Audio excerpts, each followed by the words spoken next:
up your coffee game with this 500-year-old recipe.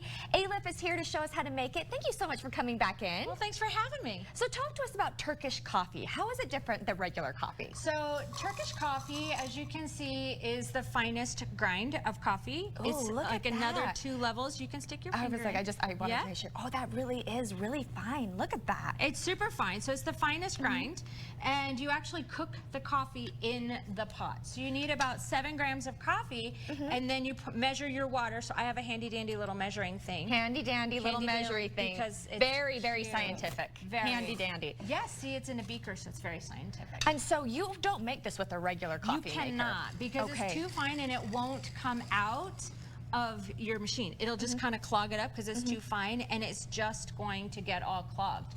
And then you add your sugars, and you go. add your little spices. So what spices do you have over here? So I have cinnamon, ginger, cardamom for spices, and cinnamon, cardamom, and saffron sugars right now. And you want to be able to put that in, because you can't put your sugars and your spice in afterwards, because you're going to disrupt the grounds, because you cook the grounds in the coffee.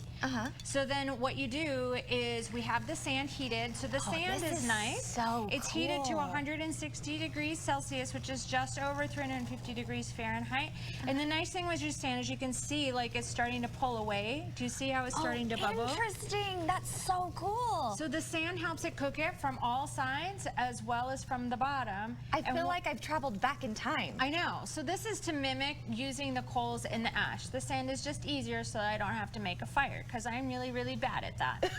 And I think most people aren't going to build a fire to make their coffee.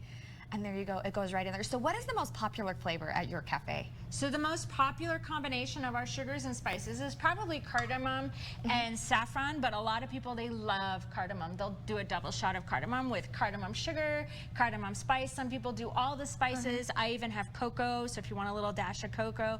And we're going to start folding in like monthly spices, because someone wanted hot red pepper last week, and I said, I have 4 different kinds of hot red pepper. Like, how hot do you want it? Oh, I was just going to say, that seems like a random flavoring to me, but I guess it's popular. I guess so. And they're like, well, you know, I can have a little cocoa, and I can have a little extra hot red pepper, and I can have a little Mexican Turkish coffee. And I'm like, okay.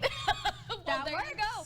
And we were talking earlier, and we don't have a ton of time, but you were telling me that this type of coffee 500 years ago was the very first coffee in the world. It was the first coffee. So the Sufi monks actually discovered the coffee bean when their goats were out, when they were herding, and the goats would eat the berries and get a little high.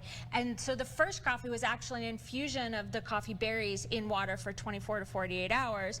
And then the Ottomans came in and said, that's too long. We've got to speed this process up. So they decided to roast it. So it's a medium grind, and it's very, very fine. Oh, it's beautiful. Ours are Tanzanian beans.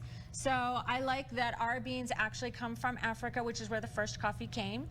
So there you go. And where can we go for more information? Because I know people are going to want to get their hands on this. You can go to our website at cafeslc.com, or you can pop in the cafe at 57 South 600 East, or you can just give me a call at 801-674-7047. Perfect. Well, thank you so much for coming in and giving us a history lesson, a cooking lesson, and taking us back in time. Thank you.